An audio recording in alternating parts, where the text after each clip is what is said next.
Hi friends, നമസ്കാരം. ഓരോ മനുഷ്യനും അവരുടേതായിട്ടുള്ള വ്യക്തിത്വ സവിശേഷതകളുണ്ട്. അതുകൊണ്ട് തന്നെ ആത്മവിശ്വാസം വർദ്ധിപ്പിക്കാനായി ചില മേഖലകളിൽ യുക്തിപരമായി പ്രവർത്തിക്കണം. സാമൂഹിക ജീവി എന്ന നിലയ്ക്ക് രണ്ട് വ്യക്തികൾ തമ്മിലുള്ള ബന്ധത്തിനകത്തും ഇത് ഏറ്റവും പ്രധാനമാണ്, പ്രത്യേകിച്ചും സ്ത്രീയും പുരുഷനും തമ്മിലുള്ള ബന്ധത്തിനകത്ത്. അപ്പം ഞാൻ ഇന്ന് പറയുന്നത് ലൈംഗികതയായിട്ട് ബന്ധപ്പെട്ട് പങ്കാളികൾ അറിഞ്ഞിരിക്കേണ്ട പ്രധാനപ്പെട്ട ഒരു കാര്യത്തെക്കുറിച്ചാണ്.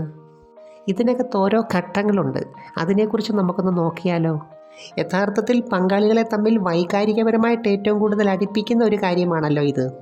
എന്നുവെച്ചാൽ രണ്ട് വ്യക്തികൾ തമ്മിൽ അടുക്കാനും മനസ്സിലാക്കാനും സ്നേഹിക്കാനും ഒക്കെ ഇതൊരു കാരണമാണ്. ഈ ഒരു കാര്യം നല്ല രീതിയിൽ ചെയ്യണമെങ്കിൽ പരസ്പര സ്നേഹം മാത്രം പോരാ, പരസ്പരം ഒരു ആകർഷണവും വേണം. ശരിക്കും പറഞ്ഞാൽ ഇത് ശരീരം കൊണ്ട് മാത്രം ചെയ്യുന്ന കാര്യമല്ല, മനസ്സും അതനുസരിച്ച് പ്രവർത്തിക്കണം.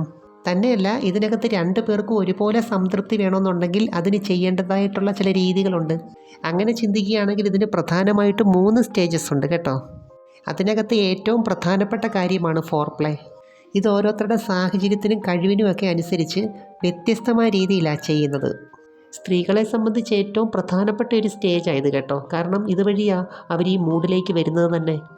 തന്നെയല്ല, സ്വന്തം സൗന്ദര്യത്തിനകത്ത് നല്ല ആത്മവിശ്വാസമുള്ള സ്ത്രീകൾ ഈ സ്റ്റേജ് ശരിക്കും ആസ്വദിക്കും. അതുപോലെ ഇതിനകത്ത് മൂഡ് ക്രിയേറ്റ് ചെയ്യുന്നതിന് സ്ത്രീയുടെയും പുരുഷൻ്റെയും രീതികൾ രണ്ടാണ്. പുരുഷൻ പൊതുവെ വേഗത്തിൽ മൂടാകുന്നു, എന്നാൽ സ്ത്രീക്ക് അങ്ങനെയല്ല, കുറച്ച് സമയമെടുത്താണ് കാര്യങ്ങളൊക്കെ നടക്കുന്നത്. ഇപ്പം നമ്മൾ ഏത് കാര്യമാണെങ്കിലും ലക്ഷ്യത്തിലെത്താനായിട്ട് പല മാർഗങ്ങളും സ്വീകരിക്കുമല്ലോ. ഇതിൻ്റെ കാര്യത്തിലും പ്രധാനപ്പെട്ട മാർഗമെന്ന് പറയുന്നത് ആദ്യം ചെയ്യുന്ന ചില കാര്യങ്ങളാണ്. യഥാർത്ഥത്തിൽ സ്ഖലനം അല്ലെങ്കിൽ രതിമൂർച്ചയാണ് ഇതിനകത്തെ ഫൈനൽ സ്റ്റേജ്. അപ്പോൾ അതിനു മുൻപുള്ള 2 സ്റ്റേജും ഇതിനകത്ത് വളരെ പ്രധാനമാണ്, ആസ്വദിക്കേണ്ടതുമാണ്. മിക്കവാറും പങ്കാളികൾക്കറിയാൻ പറ്റുമല്ലോ ഏതൊക്കെ ദിവസമാണ് ചെയ്യുന്നത്, ഏത് സമയത്താണ്, ഇന്നുണ്ടോ, അങ്ങനെയൊക്കെയുള്ള കാര്യങ്ങൾ. അപ്പോൾ അന്നത്തെ ദിവസം കുറച്ച് നേരത്തെ തന്നെ അതിനുവേണ്ടി പ്രിപ്പയർ ചെയ്യണം. എന്നുവെച്ചാൽ ഫിസിക്കലി മെൻ്റലി കുറച്ച് ഫ്രീ ആകണം. ഈ കൺഫ്യൂഷൻ ഉണ്ടാക്കുന്ന അല്ലെങ്കിൽ ടെൻഷൻ ഉണ്ടാക്കുന്ന ചിന്തകളൊക്കെ തൽക്കാലത്തേക്കൊന്ന് മാറ്റിയിട്ട് ഇതുമായിട്ട് ബന്ധപ്പെട്ട ഫാൻറ്റസി കൊടുക്കണം. ഇതെല്ലാം നമ്മളെ കൊണ്ട് ചെയ്യിപ്പിക്കുന്നത് ഊർജ്ജമാണ്. നമ്മുടെ മനസ്സിൻ്റെ ചിന്തകൾക്കനുസരിച്ച്, ഭാവനയ്ക്കനുസരിച്ച് ഈ ഊർജ്ജം മാറിക്കൊണ്ടിരിക്കും. ഇപ്പം നമ്മളിത് ചെയ്യുമ്പോൾ മനസ്സ് മറ്റെന്തെങ്കിലും പ്രശ്നങ്ങളെക്കുറിച്ചാണ് ചിന്തിക്കുന്നതെങ്കിൽ ഊർജ്ജത്തിൻ്റെ ലെവൽ മാറും. സ്വാഭാവികമായിട്ടും ലൈംഗിക ഊർജ്ജം അവിടെ കുറയും. അതുകൊണ്ടാണ് ചിലർക്ക് ചില സമയത്ത് എത്ര ചെയ്താലും ഒരു സംതൃപ്തി കിട്ടാത്തത്. അപ്പം ഞാൻ പറഞ്ഞു വരുന്നത്, ഇതിനു വേണ്ടി മാനസികമായൊരു സാഹചര്യം ക്രിയേറ്റ് ചെയ്യേണ്ടത് ഏറ്റവും അത്യാവശ്യമാണ്. ചില സ്ത്രീകളെ സംബന്ധിച്ച് ഇതിന് നല്ല കഴിവാണ് കേട്ടോ. ഇന്ന് രാത്രി പരിപാടി ഉണ്ടെങ്കിൽ വൈകിട്ട് മുതലേ തയ്യാറെടുക്കും.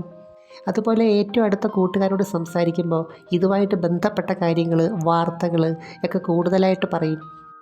അതുപോലെ സോഷ്യൽ മീഡിയ വഴിയാണെങ്കിലും ഇതുമായിട്ട് ബന്ധപ്പെട്ട ഊർജ്ജം മാക്സിമം നിറയ്ക്കാൻ നോക്കും.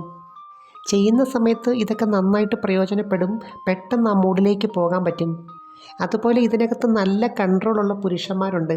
അവർ ഈ ഫോർപ്ലേ ഒക്കെ ആണെങ്കിലും കൂടുതൽ സമയം രസകരമായിട്ട് നീട്ടിക്കൊണ്ട് പോകും.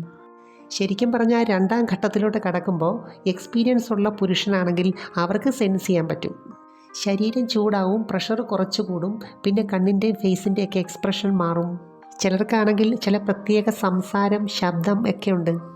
തന്നെയല്ല, പ്രവേശിപ്പിക്കാൻ സമയമായി എന്നതിൻ്റെ സിഗ്നലൊക്കെ ചില പ്രവൃത്തിയിൽ കൂടി കാണിക്കും. സ്ത്രീകളെ സംബന്ധിച്ച് ഇത് നന്നായിട്ട് ആസ്വദിക്കുന്ന സമയത്തൊക്കെ കണ്ണുകൾ ഒരടഞ്ഞ രീതിയിലായിരിക്കും. കാരണം അവരെ സംബന്ധിച്ച് ബ്രെയിനും യോനിഭാഗവും കണ്ണുകളുമായിട്ട് ഒരഭേദ്യമായ ബന്ധമുണ്ട്. അപ്പോൾ സ്ത്രീകളെ സംബന്ധിച്ച് ഇതിനകത്തൊരു തൃപ്തി കിട്ടണമെന്നുണ്ടെങ്കിൽ സ്റ്റേജ് 2 ഉണ്ടല്ലോ, കുറച്ച് സമയം കണ്ടിന്യൂസ് ആയിട്ട് മുറിയാതെ ചെയ്യേണ്ടി വരും. എങ്കിൽ മാത്രമേ ശരിയായ സംതൃപ്തി കിട്ടത്തുള്ളൂ. പലർക്കും ഇത് ശരിയായ രീതിയിൽ സംഭവിക്കാത്ത എന്താണെന്ന് വെച്ചാൽ, ഫോർപ്ലേ ചെയ്യുന്നതിനകത്ത് പല പുരുഷന്മാരും മടി കാണിക്കുന്നു. മാത്രമല്ല, സ്റ്റേജ് 2 കറക്റ്റായ സമയത്തല്ല നടക്കുന്നത്. പിന്നെ നേരത്തെ പറഞ്ഞ ചില മാനസിക പ്രശ്നങ്ങളും ഉണ്ട്. അപ്പോൾ ഇതിനകത്തൊരു കാര്യമുണ്ട് കേട്ടോ, ഇത് ആര് ചെയ്താലും എങ്ങനെ ചെയ്താലും കുറച്ച് സമയമെടുത്ത് ചെയ്യേണ്ട പ്രോസസ്സിംഗ് ആണ്. എങ്കിൽ മാത്രമേ 2 പേർക്കും പൂർണ്ണ തൃപ്തി കിട്ടത്തുള്ളൂ. എനിവേ, നമുക്ക് മറ്റൊരു വീഡിയോയുമായി വീണ്ടും കാണാം. അപ്പോൾ ചാനൽ സബ്സ്ക്രൈബ് ചെയ്യാൻ മറക്കരുത്, ലൈക്ക് ചെയ്യണം. പിന്നെ അയക്കാൻ പറ്റുന്ന കൂട്ടുകാരെങ്കിലും ഉണ്ടെന്ന് അയച്ചു കൊടുത്തോ കേട്ടോ. Thanks for watching. See next time. By.